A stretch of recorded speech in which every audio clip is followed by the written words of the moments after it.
Saudari-saudari dan teman-teman muda terkasih dalam Kristus, selamat pagi. Saya akan memulai dengan sebuah analogi.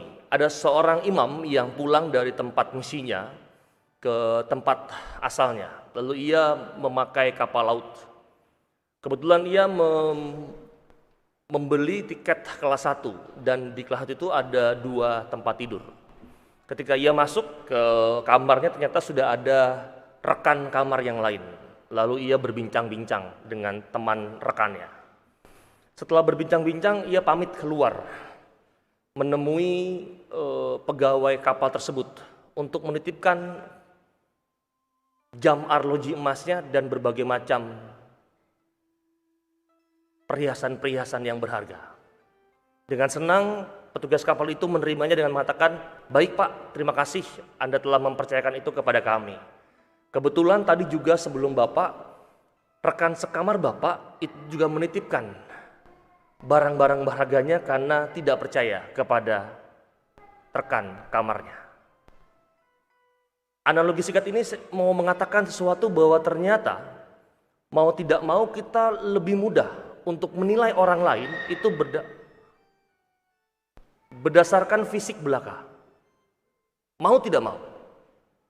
Kecenderungan kita dan bahkan manusia itu cenderung untuk menilai sesamanya berdasarkan hal-hal yang lahiriah, hal-hal yang muncul, hal-hal yang ditampilkan.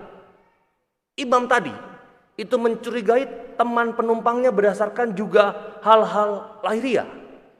Dia meragukan kejujuran orang itu semata karena hal-hal penampilannya. Dan demikian juga sebaliknya. Penumpang itu pun juga menyerahkan barang-barang berharga miliknya karena apa? Karena kurang percaya kepada penampilan sang imam tersebut. Keduanya saling mencurigai. Mereka menilai satu sama lain itu berdasarkan penampilan. Padahal inti dari pribadi seseorang, inti dari pribadi manusia berada di balik penampilan yang ditampilkan. Titik. Itu poin pertamanya. Maka sebetulnya hal ini pun nampak dalam bacaan Injil yang baru saja kita dengar. Orang-orang yang sekampung dengan Yesus itu menilai bahwa Yesus itu dinilai dari hal-hal lahiriah saja. Mereka mengenal dia sebagai putra dari seorang Yosef dan juga Maria. Yosef adalah seorang tukang kayu, sedangkan Maria dalam sudut pandang saat itu hanya dinilai sebagai ibu rumah tangga. Keduanya tidak ada yang luar biasa, semuanya sangat biasa saja. Lalu bagaimana mungkin Yesus hari ini bisa menyebut dirinya sebagai seorang nabi? Penampilan Yesus pun juga begitu sederhana, menyulitkan mereka untuk percaya bahwa dia adalah nabi atau bahkan putra Allah.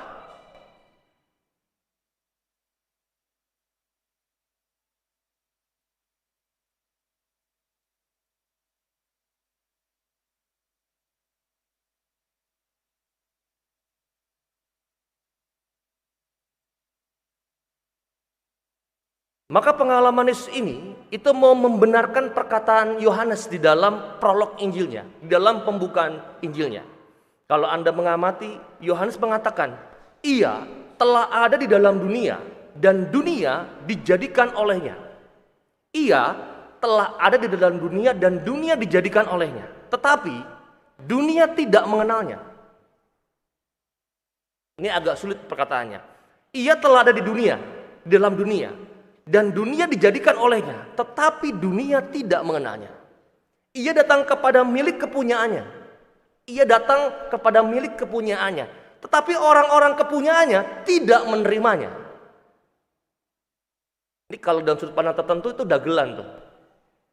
Lucu sebetulnya ini. Ia telah ada di dalam dunia dan dunia dijadikan olehnya, tetapi dunia tidak mengenalnya. Ia datang kepada milik kepunyaannya, tetapi orang-orang kepunyaannya tidak menerimanya. Semoga dipahami nih, prolog Yohanes ini sebetulnya mengutamakan sesuatu yang dalam hidup kita. Maka kalau kita melihat sejarah panjang Yesus guru kita, sejak kelahirannya sampai dengan kematiannya, guru kita mengalami yang namanya rentetan penolakan. Dan penolakan itu semata-mata disebabkan karena kita gagal melihat Yesus sebagai putra Allah. Penglihatan mereka, bahkan kita, terhenti kepada hal-hal yang fisik, hal-hal yang sangat lahiriah. Orang tua dan saudara-saudaranya orang yang biasa-biasa saja. Kampung halamannya pun juga begitu terpencil. Maka mereka menyangka tidak mungkin seorang nabi datang dari lingkungan yang seperti itu. Henry Nouwen itu pernah bercerita dari bukunya tentang seorang pemahat. Ketika dia sedang memahat batu besar, ada seorang anak kecil di situ. Anak itu tidak bisa melihat apa-apa selain hanya sebonggoh batu besar dengan beberapa perkakas untuk memahatnya. Setelah beberapa hari, anak itu kembali di situ, kembali ke tempat itu, dan dia begitu terkejut karena batu besar itu telah berubah menjadi seekor singa yang gagah. Lalu dia bertanya kepada pemahat itu, "Tuan, bagaimana mungkin Anda itu bisa mengetahui bahwa di dalam batu besar itu ada seekor singa?" Memang pertanyaan anak ini memang naif. Namun kita bisa ditunjukkan bahwa pertanyaan itu pun terhadap diri kita. Pertanyaan anak ini naif. Tapi pertanyaan naif itu bisa kita tunjukkan kepada diri kita. Bagaimana mungkin kita bisa mengenal Allah di balik hal-hal yang biasa? Bagaimana mungkin kita bisa melihat gambaran Allah di dalam pribadi-pribadi manusia yang kelihatannya miskin dan tidak punya apa-apa? Bagaimana mungkin kita bisa melihat inti pribadi orang lain di balik penampilannya saja? Maka berhentilah sejenak dan berusahalah untuk melihat sesuatu yang ada di balik penampilan, di balik hal-hal yang kelihatannya biasa-biasa saja. Itu kurang lebih yang kita mau renungkan hari ini. Maka refleksinya sederhana. Begini, supaya lebih masuk. Dalam situasi sekarang dengan imam yang baru, Romo Hari 8 bulan, saya baru 4 bulan. Anda lebih mudah untuk menilai kami, para gembalanya, dalam hal-hal yang fisik belaka. Saya udah budek telinga saya. Romo Gandhi itu galak. Wah, takut, mengerikan. Kalau pertanyaan ini diungkapkan kepada teman-teman imam yang lain, mereka ketawa pasti. Hah? Gandhi galak?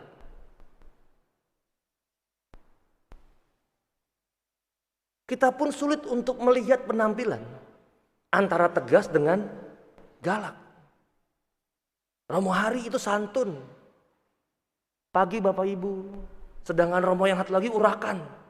Pagi dunia.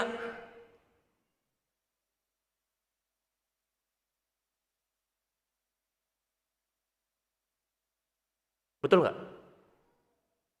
Hal sederhana.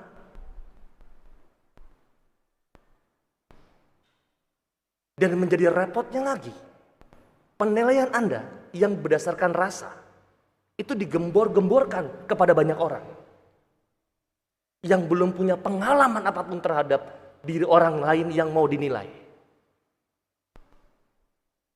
dan memaksakan penilaian Anda kepada orang lain yang belum mengetahui itu.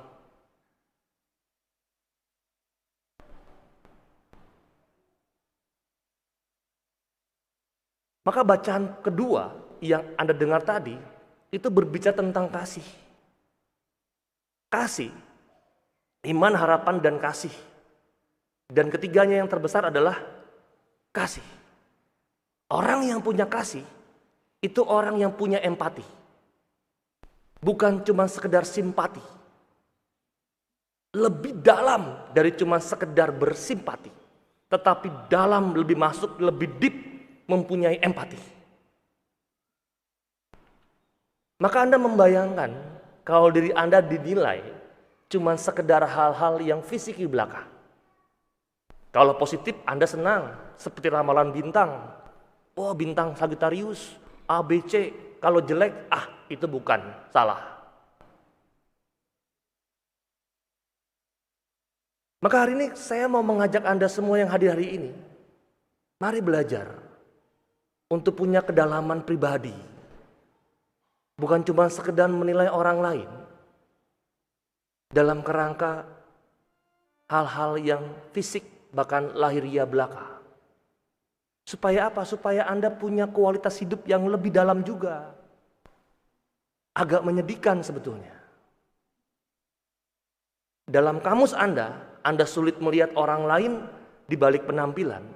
Bagaimana Anda bisa melihat Allah dalam segala hal yang sangat biasa-biasa saja? Maka tidak heran kalau Anda sulit untuk menemukan Allah. Karena apa?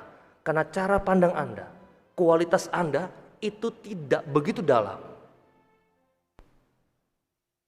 Maka mari kita memohon supaya Allah hari ini memberikan rahmat kepada kita untuk mempunyai kacamata yang lebih baik, mempunyai frame cara melihat yang lebih baik. Bukan hanya melihat dalam kerangka hal-hal fisik belaka, terlebih lebih dalam itu, inti pribadi manusia itu di balik penampilannya. Semoga dipahami? Paham? Kalau paham, jalankan itu. Gampang titiknya. Pulang bawa refleksi itu. Pergunakan untuk cara pandang Anda yang baru. Pakai itu sebagai cara pandang yang baik yang Allah mau berikan kepada Anda. Jangan berhenti kepada kedablekan dan kedegilan hati Anda. Kalau paham itu bukan cuma sekedar tahu. Nah, tahu nggak? Tahu mah. Tahu doang. Paham nggak? Enggak. Paham itu sama tingkatannya. Tahu itu simpati. Paham itu empati. Maka orang yang paham itu lebih sulit untuk pada akhirnya melupakan itu. Tapi orang yang tahu bisa lupa. Semoga Allah memberikan rahmat kepada pemahaman yang lebih dalam. Masuk ke intisari hati kita. Sehingga setiap gerak kita itu berasal dari hati yang terdalam terhadap pemahaman-pemahaman yang baik. Makanya Bapak Ibu dan teman-teman muda, kita hening sejenak. Kita mohon rahmat Allah supaya pagi ini menjadi pagi yang indah untuk kita semua. Kita bersyukur pula untuk segala firman yang boleh kita dengarkan dan renungkan pada pagi ini.